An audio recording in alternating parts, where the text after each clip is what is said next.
You're listening to 90 Day Soulmate with the Relationship Engineers, Jim Gulnick and Lisett Guevara, only on LA Talk Radio.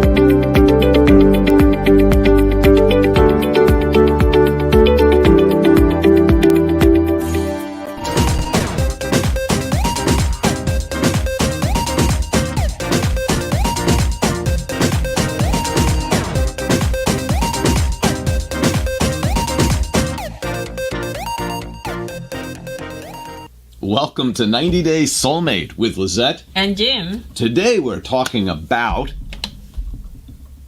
got confidence? It's a show all about confidence. How to get confidence. What is confidence? That is interesting. Are we born with confidence? We develop the confidence. Can we? And how? I think we're going to approach this subject in a very different way, as we always do.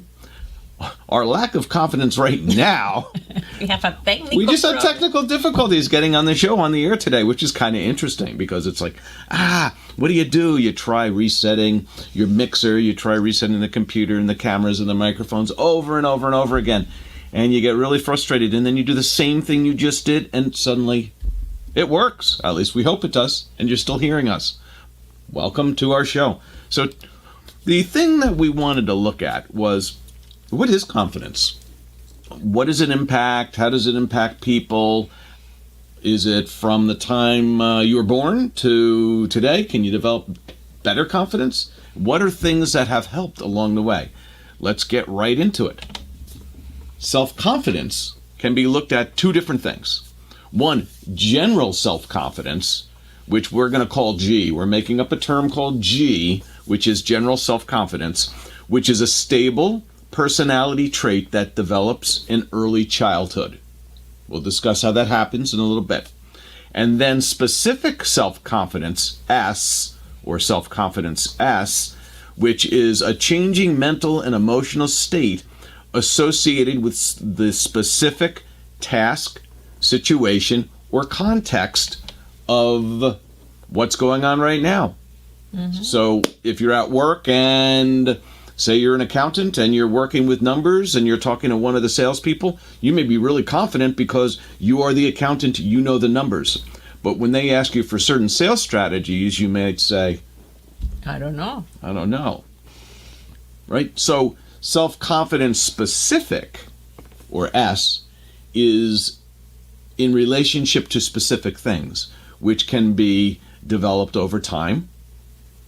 And can general self-confidence be developed over time? Like the person that say, I can speak 5 languages, I can do that. I can do that. That is S or G? That would be G. Okay. Because in the actuality of it, she couldn't speak 5 languages, but she thought she could. She could try. She had all that confidence. So the general self-confidence is how you would approach any situation. So let's go back into the development of self-confidence from an early age. It is developed, both general and specific, is developed through automatic, unconscious, internal dialogues and daily judgments of ourself, or how others react to us and therefore give us more or less confidence. Then we're impacted through our thoughts, emotions, and behavior. New and unusual circumstances are impacted by G, general, and everyday typical performance are impacted by S. So let's actually talk about that a little bit. Okay. So what can the circumstance, you can put one example about G.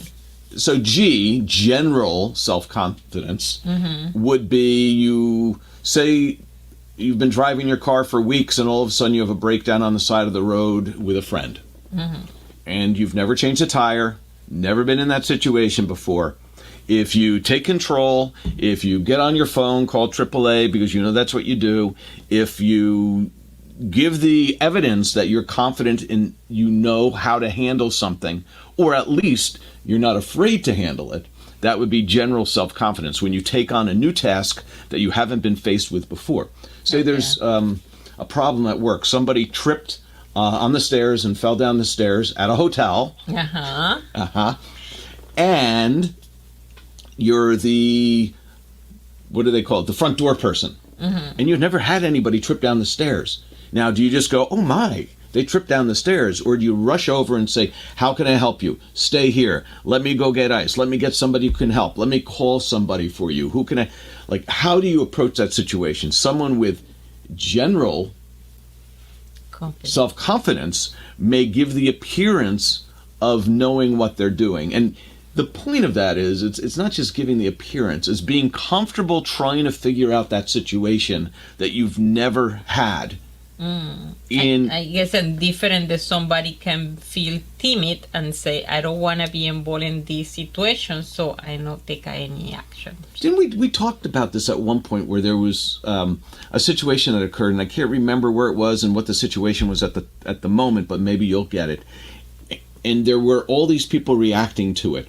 We were talking about the person who came into the presentation and they had been drinking a little bit and they came off the street, and one person is yelling at him, get out of here, get out of here. And another is scared and they go hide. And then somebody else goes, hey, what's going on? Can I help you? And there's one person who will put the rest of the room at ease. And that's the person with the confidence. It can appear to be sometimes like bravery. But it doesn't mean you're going to take a risk. It's just that you don't question your own skills in a situation you haven't been in before. You quickly assess, is there someone else here who may have more skill than me? Maybe I'll get them involved. But it's the confidence to do that, where the specific self-confidences would be like everyday tasks. So you go to work, and again, you're the accountant, and you're good with numbers, and you're really good with it, and you have a question on numbers, you know what you're talking about, and it's your specific task. But the sales organization says, I want you to give a presentation on marketing and our return on investment on a number of the investments we made, also what our budgets are going to be for sales and marketing next year. And these are things you don't like speaking in front of people. So you may have all that specific self-confidence in accounting. Okay, but not in those other things. I don't feel confident and comfortable giving a performance, presenting in front of other people about subjects that maybe I could understand. Okay, but the important point maybe is if you have the knowledge, your level of confidence is different. That's getting to one of our points about developing self-confidence. Number one thing will be become very knowledgeable in the subject that you want to become confident in. So the number one thing to do if you want to become more confident in relationships, read books like 90 Day Soulmate. You can enjoy learning more about relationships by reading While Victoria Dreams. Read other books, other things on psychology, on relationships.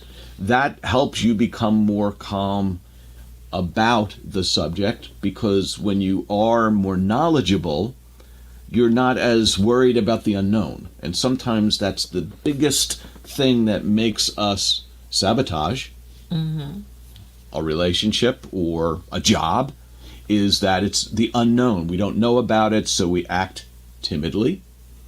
And when we do, it looks like we're underperforming, because maybe we are underperforming, but we're also showing people we're nervous, and then you have that somewhat neurotic behavior. And also you can find somebody that maybe is knowledgeable for something, but is nervous, So I see in some training they do, and then you see the person in the 5-day training, all exercise pretty good, all answer example, and then in the final test the people fail. And it's because the nervous sabotage. So I say maybe the person is knowledgeable, but maybe the confidence sabotage your knowledge too. They have performance anxiety. So is the other side of the view. That is absolutely people who don't test well. So they maybe do really well in class. They have all sorts of notes. They have all sorts of knowledge. They go into the test, and then they're anxious and nervous. Yeah. Maybe they didn't sleep the night before because of being anxious and nervous. They don't feel like they can eat because they're going to get sick, so they don't eat. So all these things add up to the self-confidence and the lack of doing the things right to be in the right state. Then has a performance that is under what you should be doing based upon your skill level. Let's continue on here. What is high self-confidence important for? Okay. If you're in a position of leadership, it's essential for effective leadership. It helps you influence corroborators and collaborators. Corroborators, if you're going into a court case and being confident of your situation and what actually happened, it helps you have people who support you. But collaborators and people you work with, teammates, very important. It helps you influence them if you're confident. It attracts followers. So confident people who present, people who are celebrities, people who are in politics, who are confident, have more followers. People who are on social media, who are confident, have more followers than those who are really uncomfortable talking about what they're talking about. And then finally, you're able to, as Lisett said before, build task-specific self-confidences which will strengthen your job performance. So your job performance will become strengthened as you develop these task-specific confidences by learning more about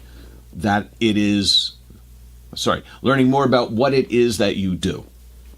So if you're an engineer, read more about engineering. If you're in sales, read more about sales. Learn more, go to sales training. If you're in customer service, how to connect with people, how to talk. Right? Yeah. There's some great customer service trainings on how to see the problem from the side of the customer, how to diffuse a tense situation. Yeah, how to handle stress. How to handle stress. Let's see what else we got here. Oh, so do you know that there's a biological basis for tendencies? Mm-hmm. So it's thought that a lot of personality traits, a lot of these things that are part of who we are inherent, that there's a biological basis to behavioral tendencies, that we are like the people we come from. Part of that is genetic. Part of that may be the environment we grew up in. But because of genetic methods that are available today, we can test assumptions.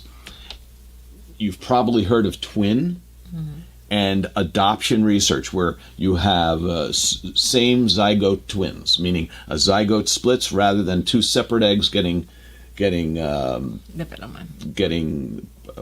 fertilized at the same time. It's one egg gets fertilized with one sperm, and then it splits into two separate entities which turn out to be the exact same DNA. Well, when those two children are born, they share all the same genetic matter, and then they look at twins that grow up in the same household versus twins that are adopted to different families.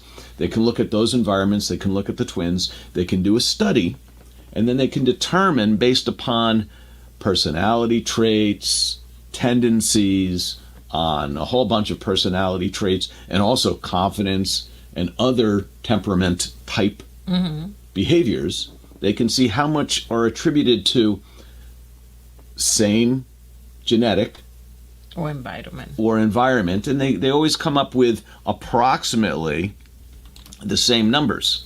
And I've heard these numbers a little bit different than this, but this is the last study we pulled up, that 20 to 60% is based upon, or should I say, explainable by genetics or DNA. That means there's a tendency to follow the genetic basis, and you are like the people you come from in a number of things. Or if you have a twin who's exactly the same biology as you, you tend to be 20 to 60% similar to them in comparison to somebody who doesn't have the same DNA. But environment makes up a big portion of that is too. And it's higher or lower depending on how strong the environment was one way or another. So if there is a completely vanilla environment where there's no real push one way or another, then the genetic aspect may be a stronger aspect. And when the environment is positive or negative one way or the other for a given trait, it can really have a huge bearing on the outcome. Then there is the unexplained, and we like to look at the unexplained as 20 to 60%, also based upon who you are down deep, that part of you that is not the material part of you, the soul. 90 Days Soulmate is brought to you by 90 Days Solutions. So we were talking about different things that are inborn and innate in the range of 20 to 60%. Here are the following things they did in studying newborns and infants, that these temperament dimensions of emotionality, activity of the baby, shyness, how much they're facing people or kind of shading their eyes and not looking at, the sociability, attention, persistence in looking in a direction, the approach, are they approachable? Adaptability, how adaptable are they to changes in circumstances? Distress, how distressed are they? How often do they cry? Are they, not feeling well? What's the frequency intensity of smiles, which is called a positive effect. Frequency and intensity of smiles. But what this one study showed that said these other temperaments are a 20 to 60% genetically based temperament, also said there's no rhythmicity. What is that? That rhythmicity was not linked to genetic. Rhythmicity is, and I wrote this one down just so we have it here, that the ability to move in synchrony with the beat of a music. So it's being able to dance, be able to move, and that they test little tiny tots and they put music on and see if they're with it or they're not with it. Well, this one study said that it was not shown that it had any genetic bearing. But what's funny about studies is for every study, there's another study. Yeah. And a recent study done with data from 23andMe with 600,000 participants, they identified 69 genetic variants that were identified in association with the ability to move in synchrony with the beat of the music. So one study, research paper, shows there is no link, and here this one shows that there is a link, but it took 69 genetic variants that were identified as being associated. So there's cultural, unique, and intricate musicality, highlights connections between rhythm and health, which was another interesting thing, is that this isn't just, these 69 variants weren't just rhythm, but there was an association with health as well. Okay. And it could be, they were talking about movement and rhythm, and the ability to be in sync was a sign of the physical mental connection that a person had, and that it was more than just being rhythmic, but it had other traits, other benefits, other things that were associated with the same grouping. So it can be an indication that if you don't have rhythm, could just be you don't have rhythm, but it could also be that there are other underlying factors that may be affecting your health. Maybe not, though. Genetics only explains some of the variability. There was a huge amount of environmental impact, such as if your parents were drummers, musicians, dancers, and you grew up in that type of environment, of course, you had exposure to and training in, which helps evoke the development and the appearance of the traits that are in those genes. And if you don't have that environment growing up, it could stop those genes, not stop, it just, the genes don't appear, not the genes, the traits from those genes don't appear because there's nothing that prompted them to. And we'll talk about neuroplasticity in a bit too, because we'll talk about why, if traits don't appear over time, maybe they don't come even though you were born with them. That it becomes more difficult later on in your life to develop something that didn't develop when you were a child because of how quickly the brain develops when you're a child. Okay. Soul searching. So that 20 to 60% that's inherent. So what is a soul anyway? And it's defined by some as the immaterial essence of a human being, the part of you that you feel is you, even though you don't think you reside in your brain, you don't think you reside in your body, that you reside external to that. You existed before and after and during. It's the part of you that existed before, during, and after your existence on Earth. It is synonymous with the mind and the self. The soul can give us our individuality, right? So what makes us human, what gives us humanity, what impacts us beyond just what the brain and body. And this is the difference that you found in twin people. Maybe they grew up in the same house, they grew up with same DNA, same environment, and they still have school, vastly same differences. Career, and they have different. Yeah. So why is this different? The soul. There's so many things that are impacted beyond our ability to understand. Yeah. You talked about the soul kind of being our software. So even though you have the same hardware, the same environment, there's some software running in you that's being influenced from outside forces. Mm-hmm. Prehistoric peoples believed in an aspect, a distinct portion of them that existed beyond the body, and only they felt they were residing in the body and perhaps not even part of the body, that the soul resided within the body but also exterior to the body. So it's this is maybe attached with Victoria dream, because if you believe that something is, you can go out or in, like the software. So Victoria have a dream that something happen in the future. Right. So it's in some way they can travel in the time and coming back. So that is not genetic. That is not your environment. That is something else. So we're going to talk about quantum entanglement now.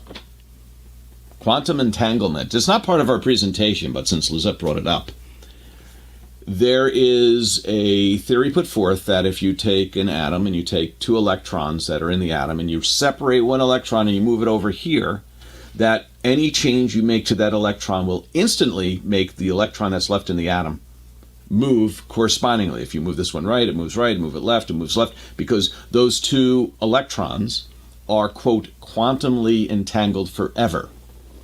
So that's the theory, that if this one moves instantly across time and space. It doesn't travel at the speed of light. The signal is instantaneous. So we may be experiencing things in time, but atomically and in the universe, there may be no distance between any electron, any atom in the universe. There may be an instant connection universally everywhere between all of us. And if you think about that as being part of who we are, the Big Bang, that there was nothing, or there was everything, but it had existed in no space, that the Big Bang created the space and created the time, that we all exist in all together at the same time, but we have different versions of reality based upon our position, our viewpoint, our DNA, or our hardware, but there's this software in the background that's running in that unified manner. And so these dreams that talk about the future and the past, we perceive them as future and past. But perhaps it's all just unity, that there's a singularity, and we're still living in the singularity, although we experience it in space and time. Yeah. Okay, that was my little scientific philosophy for the moment. Continuing on, neuroplasticity, which allows us to think these things and every thoughts, show right? You put this slide. I have to. Well, this is very important that we're going to define it again and again and again, because for us as scientists, engineers, in the field of psychology, that the ability for the brain to grow and change helps us grow ourselves, learn new things, solve problems, treat issues. For instance, so neuroplasticity is the capacity of neurons and neural networks in the brain to change their connections and behavior. One, it happens really rapidly when we're very young, but it can still happen even at my advanced age. Response to new information, sensory stimulation, development, damage, or dysfunction are some of the things that create the changes in the brain. So again, new information, new sensory stimulation, development, these things continue to grow our brain. I wanted to go one step further because this is the amazing part of the brain that sometimes when we talk about helps you think about how easy it is for us to change. We think it's really difficult, but if we're passionate about it and we really think about it and work at it, we can pick up new things. Yeah, you know? yeah. Like I picked up the guitar a lot more during COVID, right? Yes, guitar, piano, and construction, and everything. And this kind of stuff. Like every week we learn something new about psychology and the brain and human behavior, and we enjoy sharing it. So, for instance, in developmental neuroplasticity, the brain sprouts branches, forms synapses. The neurons do that. They sprout branches, form synapses. They strengthen or weaken depending on their use, the frequency of use. That as things strengthen, others weaken, and those that don't get used basically go away. It's called synaptic pruning, where the actual synapses are just cut off and they go away. When we are born, we have maybe about 2,500 synapses per neuron. By the time we're 2 to 3, we have 15,000 of these connections coming from each neuron. So our neurons have these, I'm going to just call them fibers, these synapses running in all directions, connecting all of our brain, trying to wiring it. But they're very, very thin wires. Just think of them as like spider webs. As we work on strengthening, we go from this 15,000 to, by the time we're adult, only 7,500. So we lose half of them. But the ones we lose are the ones we don't use, right? You use it or you lose it through synaptic pruning. So somebody goes in there and just starts snipping the ones we're not using and they go away. So the brain is built stronger in the areas of use, and what's not used goes away over time. And even now, we stop using our brain. We decide, I've learned everything I ever need to learn. I'm not going to school ever again. Well, your brain, the parts of your brain that learn stuff may say, I'm never using this again. Yeah. And they go away and you forget, right? You can forget things you learned, like the multiplication table. What is that? I don't know. I forgot. As we get older, neuroplasticity also continues on in something we call reinforcement. So experience, learning, and memory all focus on building areas stronger. Our brains will adapt. It may take an alternative approach. It may reassign portions of the brain based upon damage, or somebody who loses their eyesight may have more connection to their fingertips and touch and smell. So there's more synapses that are, quote, reassigned to other areas. And what they call map expansion is, just think of those synapses and neurons, and you've got them going all through your skull. And the map expansion is basically you're just creating new streets, right? New streets and new destinations in the brain. Why is this important? Because of it, we can learn stuff. Yeah. And as we learn stuff, we can build self-confidence and confidence, both general and specific. The G and S. The G and S. It may be harder to develop general, at least our premises, it's harder to develop general confidence. So if you can develop specific confidence and expand those specific confidences to be more and more and more areas, that also will impact your general. Okay. Much more easy to do a specific area and develop your confidence there. And as you do, then trickle down or trickle up your general self-confidence will grow.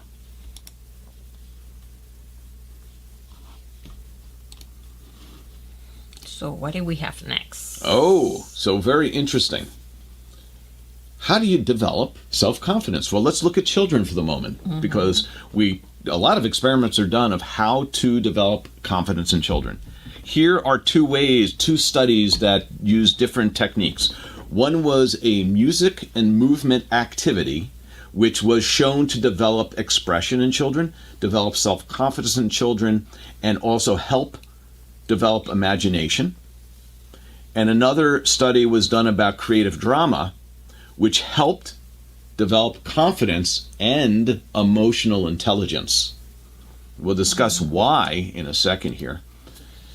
So do we want to talk about drama now? We'll go through this and then we'll come back and do the other one after. How about that? Yeah. So how does the involvement in drama, the introduction to drama, being involved in plays and different things, skits and pantomime, how does that build confidence? Well, one, it builds confidence. And if you see this whole list of what it does, you can see how this all fits into somebody's ability to handle situations, and the handling of situations gives off the appearance of confidence also. So confidence is built. You're able to face diverse life situations and problems in drama, so you can face things that you may face in the future without actually having to face them. So it's like practice.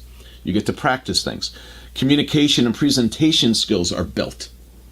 Standing up in front of people. Creativity. Some of these types of activities work on creativity. Critical thinking and decision making by facing some of these situations, having to come up with how to deal with it, because there are some things called, what is that called, where you're just improvisation. Yeah, improvisation. So you're given a situation, you have to improv your way through it. You might say, okay, this time I'm going to be angry about it. Next time I'm going to be sad about it. Next time I'm going to tell this person what to do. Next time I'm going to ask them what they would do. And I try different things. I try different techniques, and I build I build an array of solutions. 90 Days Soulmate is brought to you by 90 Days Solutions. The building of confidence in drama. How does it do it? Well, self-respect, self-esteem is built as you do more with people in front of other people. You have individual expression. You're able to express yourself, especially when you have the interpretation, or you're able to do... Or you have to also understand the character that you do. So you learn in different way how you performance other personality. Sure. Overcome personal barriers. And it can make you courageous. If you're going, okay, I have to step up in front, I got to play this role. Playing different characters allows you to explore different aspects of your own personality. How do you face a diversity of life situations and problems? So creative situations and plays, you're exposed to the issues of the world that maybe you wouldn't be exposed to without being involved in drama. You have an opportunity to look at, analyze, and explore different answers and different routes to take, especially when you're determining or maybe even writing your own play. And you get to learn and react to life's problems. And also the therapy, we'd say, what is the name? The therapy is constellation. Constellation therapy. Yeah. Where you play a role. Is the foundation of this technique is that you play a role to somebody. So I am right now your father or your brother or your sister. You are my child, and then you perform on this character. You understand better what happened in the family. You know? So in a character, you can do what potentially you can't do as yourself. Like I may be seen sometimes as liking to be presenting and talking this and that, but I'm actually pretty much shy when it comes one-to-one people, typically. Okay. I was in a play where I played the captain of this boat. We had a dinner before the play, and I had to interact with the people at the dinner as the captain of the boat. So as the captain of the boat, I can say, hey, welcome aboard, come on, let's have dinner. And you can act in a certain way that you don't act like normally, and it can kind of expand. You can believe that's part of your personality. All these roles become part of you. and they become lessons and models of how to behave. Communication and presentation skills can be developed through drama. You can learn, I'm going to drop right down here, learn congruent body language for effective communication. You can practice different facial expressions to see what works, and you can experiment with your emotions to learn how to convey your feelings in different ways, and you see what works, and how what you're learning in drama you can then utilize in real life when you're giving a presentation, when you're communicating. So that means that if you acting confident, you become confident? Well, you've heard the expression "fake it until you make it." It's I would say learn it, right? You're learning. It's not really faking. You're learning how to behave in a certain way you want to behave. The more you study about it, the more you act in that way, the more it becomes part of your personality. Okay. So it is kind of like you act the way you want to be. It's like dress for the role you want to have. You've heard that before. Well, you go to college for the degree of the job you want, right? So you're doing the things that get you to that point. You go take training class, maybe in karate or in dance or in music, because that you'd like to be a guitarist. You'd like to see yourself as a guitarist. You take lessons. 5 years from now, all of a sudden, you're a guitarist. So you didn't go out that first day and say, I'm a guitarist. It's like, I want to be a guitarist. I start doing the things that guitarists do, and I become. So there's a limited amount of faking. You actually have to know. It's but practice after you make it. That's the new version. Continue to practice. Yeah. Whoops. I'm going to jump to critical thinking. No. Here we go. I like this one because it was the end of that list. It was called Develop Soft Skills. When you develop soft skills, your drama provides an awareness of soft skills. You learn to emotionally interact with people because you're being trained to do it. You acquire gestures, how to move your body, your face, your tone of voice. Vary it according to what you're trying to convey. Explore how to deal with feelings, especially when you're reacting to various different situations. And finally, this is all part of development of emotional intelligence. It's also auto-observation. Typically, we say one of the first skills is observe yourself, how are you doing? So if you are in part of this drama technique, you have to observe yourself more. So in Williamsport, Pennsylvania, I was in children's theater. I wasn't a child at the time. I was one of the adults who would be in the play. It was an adult group providing plays for children. We'd have a group of kids from high school age up to adults in their 40s, 50s, 60s, all in this group and working together. But what was really interesting, or should I say, and what was really interesting, when you got some high school kids who tried out for the first time for a play, and they wanted to act, and you would push them to be like, okay, if you're angry, I want you screaming, yelling, I want you throwing something, and just get out of your comfort zone, go over the top, make it like the worst angry person you can ever do, and they would do that. And you'd see this huge amount of relief come over them because now they're like going, okay, I know I did this over the top, but instead of just like trying to get there slowly, they're experimenting. And the experimentation with emotions and seeing how someone changes from the first day of rehearsal to the time performance comes, it's tremendous. So you do see the development of people, how they interact with people, how they develop their emotions, and it really, the other thing it does is it builds a bond between the people that are performing. Yeah. Yes. So some of the things that you can do are role play. This is drama for kids. They can do various roles. Improvisation we talked about. That's a lot of creative work and thinking about situations and quickly on your feet coming up with what you say next. Yeah. So what is that? Extemporaneous? A little bit of extemporaneous speech, but it's not on a subject you may know. You may take something from your life and relate it to what you're talking about, but it could also be, I'm going to try something that I wouldn't try in my life because it's improvisation. I can try this. I wouldn't try this at home with my parents or with my friends, but in this protected class, I can. You see the comedian when have the show, they sometimes ask questions with somebody in the audience, and this is improvisation. Depending of the answer, the person, the people immediately create a joke and some situation. So that is, if feel confident they do this challenge, So one of the biggest challenges I ever had in theater was doing dinner theater.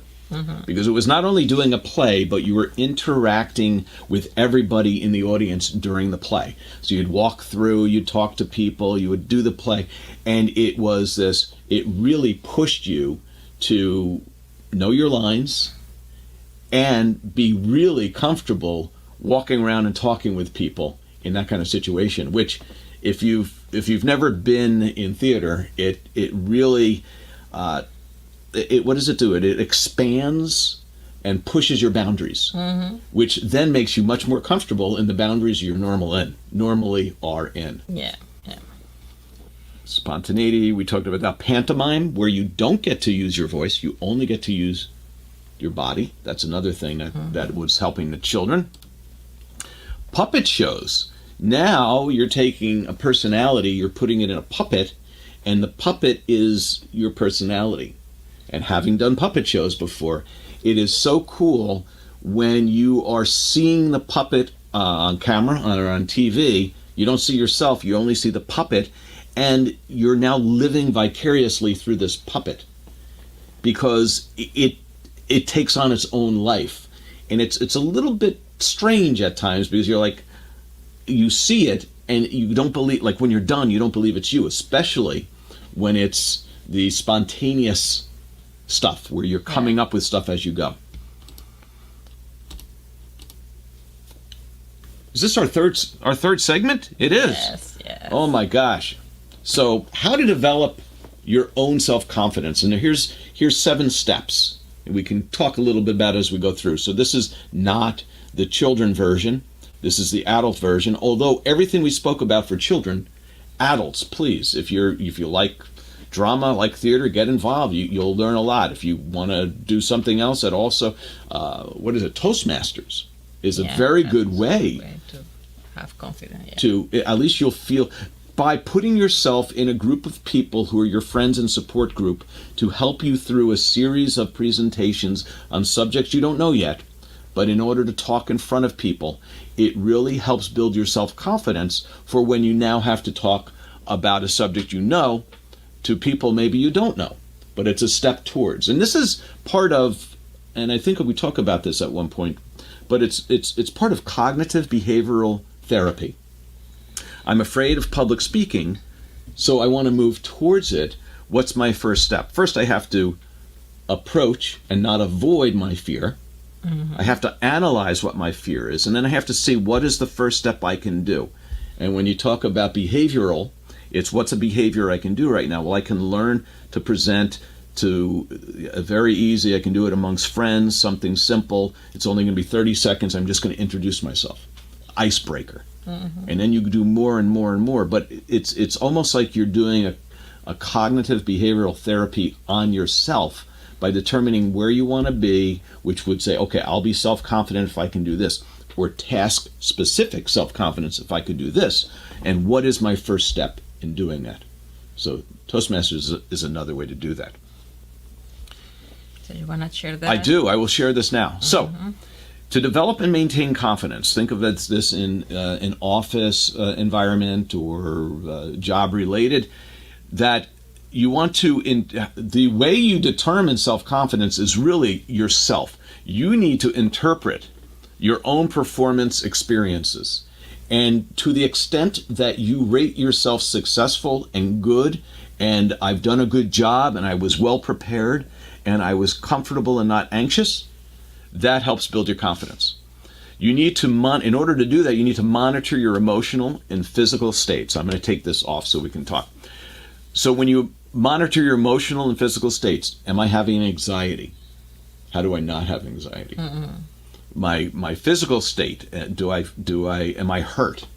We were talking about someone dancing, And somebody who is exhilarated about dancing, they might have hurt themselves dancing, but they're just like, I loved it, it was great. Where somebody who felt like the performance was bad was like, oh, my leg hurt. They were coming up with excuses. And this was, out of sabotage. So you understand yourself is that talk positively. You're talking about faking it. You know what? I did good. And look at if you did 10 minutes of something, and 6 minutes were good and 4 minutes were so. Focus on those 6 minutes of what you did good, what you did well.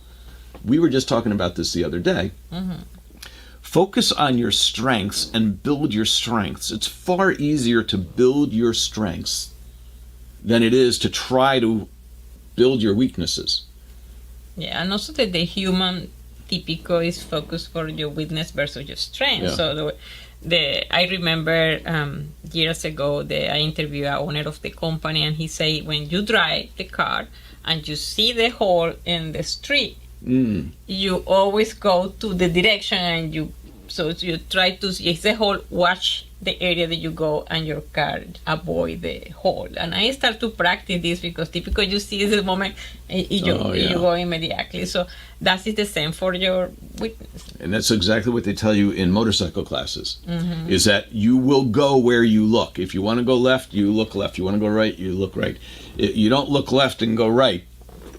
So if you see something you want to avoid and you're looking at it, you tend to start leaning towards it. So it's like you want to drive not in your rearview mirror, right? You want to drive to where you want to go, not what you want to avoid. The other things here, listen to coaches and cheerleaders. Have somebody who's in your bullpen, not in your bullpen, like they're on your side. They want to help you. They watch what you do. They can give you positive feedback. They can help you on some maybe a little bit of criticism, but really focus on what you're doing well, what you could do better on, but make it a positive experience and have somebody who's got your back. Listen to your cheerleaders. If someone tells you did a good job, you know what? I did a good job. Don't start telling them, well, I could have done better here or there or there. You know that. You're going to work on those things. But what you want to feel is, yes, you know what? If they think I did a good job, I need to believe I did a good job too. Role models. Use role models as a comparison. You may not be ready to do something, but if there's somebody in your organization, you say, you know what, they do it and they do that well. You know what, I can be like them. Maybe not today, but it gives you ability to go from where you are to where they are, thinking it can be done. You can achieve it. Good. Belief, right? Yeah. Reduce anxiety. Again, we talk about anxiety is the unknown. You want to approach the anxiety, you want to move towards it in order to see what it really is, and then you come up with methods, behaviors, and techniques to get not around, but right through that anxiety. How do I go from being scared to present to becoming a presenter? Again, steps. I want to do Toastmasters. I want to do something small. I want to learn my subject really well. So if anybody asks me a question, I know the answer. That if I don't know the subject well and I'm scared of presenting and I've not practiced, that's another one. Practice. You want to practice. Visualize. Visualize you being successful. See yourself as being successful. And practice, right? Yeah. And then proactive self-leadership. The proactive self-leadership part is, as we said, is take steps to move you from where you are to where you want to go. We're zooming to the end here. And here it is. Here is our takeaway slide. You ready? Okay. Got confidence, focus on strengths. 1. Acquire new skills and learn new knowledge. Use neuroplasticity to your advantage to make you stronger and to avoid self-sabotage. Build your strengths. Challenge yourself and set deadlines. I'm going to do this, I'm going to do it by this date. It gives you something to work towards, and as you see yourself achieving it, you'll become more confident. The path to achievement is where all the confidence comes from. If I know I need 10 steps, and I made it to step 1, and I'm on my way to step 2. You ever do martial arts? Yes. If you go from white belt to yellow belt, you're not black belt yet. That might be your goal. But hey, I made it to yellow. I learned this. I mastered this. Now what's next? And the discipline. So you go every day, do the discipline. Practice. Yeah. Things to challenge yourself for self-confidence: physical, health, fitness, dance, martial arts we talk about. So we had the physical side, the art, theater, photography, painting, performance, some kind of performance. So using your mind and creativity as well. Take a class on cooking, learn an instrument, travel. And when you travel, just don't go for the travel, but read about where you're going, look at the restaurants you're going to go to, see what the culture is like locally. When you start getting involved in learning about these things, you are building your brain. Your brain is becoming bigger. You're becoming more self-confident. Also, don't forget about spiritual and emotional. Is that the more relaxed, the more at peace with who we are, where we're going in life, where we're going in this world, and where we're going after, the more peaceful, the less anxiety, and the more able we're going to be to reach our goals. Thank you for listening to 90 Day Soulmate with Lisett and Jim. Have a great week. See you the next. You're listening to 90 Day Soulmate with the Relationship Engineers, Jim Gulnick and Lisett Guevara, only on LA Talk Radio.